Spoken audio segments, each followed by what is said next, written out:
قبر میں 14 کے چاند کی روشنی ہونا. سیدنا ابو ہریرہ رسول اللہ صلی اللہ علیہ وسلم سے روایت کرتے ہیں کہ آپ نے فرمایا بے شک مومن شخص اپنے قبر میں سبز باغیچے میں ہوتا ہے. کہاں ہوتا ہے؟ سبز باغیچے میں ہوتا ہے. سبحان اللہ، جیسے باغ میں گارڈن میں ہوتا ہے. پھر اس کے لیے اس کی قبر کو 70 ہاتھ کشادہ کر دیا جاتا ہے. دنیا میں کس کا گھر اتنا بڑا ہے؟ اتنا گھر تو دنیا میں بھی بڑا نہیں ملتا جتنا مومن کو قبر کے اندر بڑا گھر ملے گا. اور اس کے لیے 14ویں کے چاند کی طرح روشنی کر دی جاتی ہے، جس میں اس کو سکون ملتا ہے، کیونکہ اگر سورج کی روشنی ہوتی تو تھک جاتا. گھر والوں کو خبر دینے کی تمنا کرنا. سیدنا جابر سے روایت ہے کہ انہوں نے کہا کہ رسول اللہ صلی اللہ علیہ وسلم نے فرمایا جب وہ مومن اپنی قبر کی کشادگی کو دیکھتا ہے تو کہتا ہے فرشتوں مجھے چھوڑ دو، میں گھر والوں کو خوشخبری دے دوں. لیکن اسے کہا جاتا ہے کہ اب یہاں آرام سے رہو، یعنی اب گھر والوں سے کوئی رشتہ تعلق نہیں قائم ہو سکتا. بالکل ایسے ہے نا کہ جیسے ہم کہیں پر بھی ہوتے ہیں اور ہمیں کوئی خوشی ملتی ہے تو ہم فوراً، اور آج کل تو سوشل میڈیا کی وجہ سے لوگ جو کھاتے ہیں اس کی بھی تصویر اتار کے پیچھے بھیج رہے ہوتے ہیں، اور جو پہنتے ہیں اس کی بھی. تو قبر میں جا کر بھی کیا چاہیں گے کہ پیچھے والوں کو بتائیں، لیکن وہاں کوئی واٹس ایپ نہیں ہوگا. نیک اعمال کا قبر کی تنہائی کو دور کرنا. سیدنا براء بن عازب نبی صلی اللہ علیہ وسلم سے روایت کرتے ہیں اور اس قبر میں کہ مومن کے پاس ایک خوبصورت چہرے، خوبصورت لباس اور انتہائی عمدہ خوشبو والا ایک شخص آتا ہے تو وہ کہتا ہے کہ اس چیز کی خوشخبری پاؤ جو تمہیں خوش کرے گی، یہ وہی تیرا دن ہے جس کا تم سے وعدہ کیا جاتا تھا. تو وہ اس سے پوچھتا ہے کہ تم کون ہو، تمہارا چہرہ خیر لایا ہے. تو وہ کہتا ہے میں تمہارا نیک عمل ہوں. سبحان اللہ. قبر میں کوئی ساتھ نہیں جائے گا لیکن نیک عمل ساتھ ہوگا. ہم سب اپنے قرآن پڑھنے کو دیکھیں، نمازوں کو دیکھیں، دعاؤں کو دیکھیں، لوگوں کے ساتھ خیر و بھلائی اور احسان کے کاموں کو دیکھیں کہ ہم کیا کیا کر رہے ہیں. اس پر وہ کہتا ہے اے میرے رب قیامت ابھی قائم کر دے. ابھی تو ہمیں ڈر لگتا ہے نا کہ قیامت نہ آ جائے گئی، تو وہ کہے گا ابھی قیامت قائم کر دے تاکہ میں اپنے اہل خانہ اور اپنے مال کی طرف واپس لوٹ جاؤں، تاکہ جا کے ان سے ملوں. یہ انسان کے اندر قدرتی ایک اٹریکشن ہوتی ہے اپنے گھر والوں سے ملنے کی.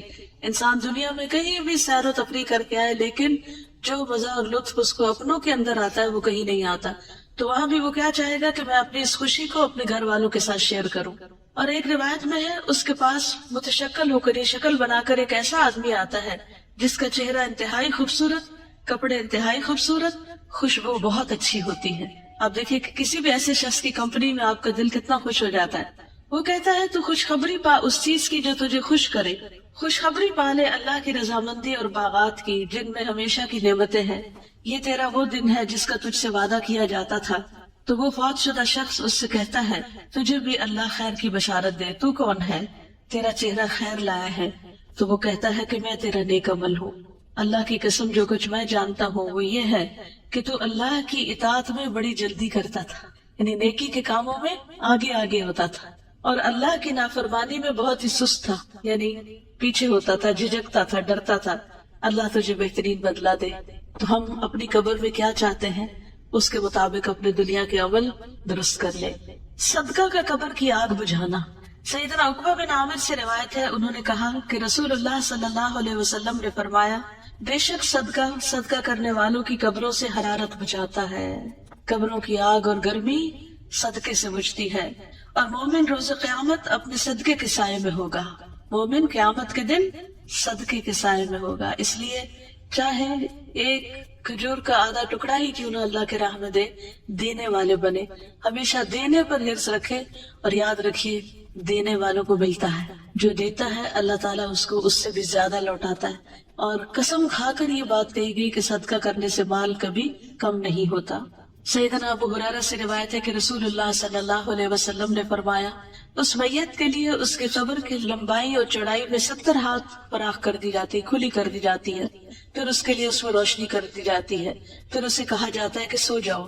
تو وہ کہتا ہے میں اپنے گھر والوں کی طرف لوٹ جاؤں تاکہ میں انہیں خبر دے دوں. تو وہ دونوں کہتے ہیں اس دلہن کی طرح سو جاؤ جسے کوئی نہیں جگاتا مگر وہ جو اس کو سب سے زیادہ پیارا ہوتا ہے، یہاں تک کہ اللہ اسے اس کی اس خوابگاہ سے اٹھائے گا. یعنی قیامت کے دن پھر وہ آرام سے اس نیند سے اٹھے گا.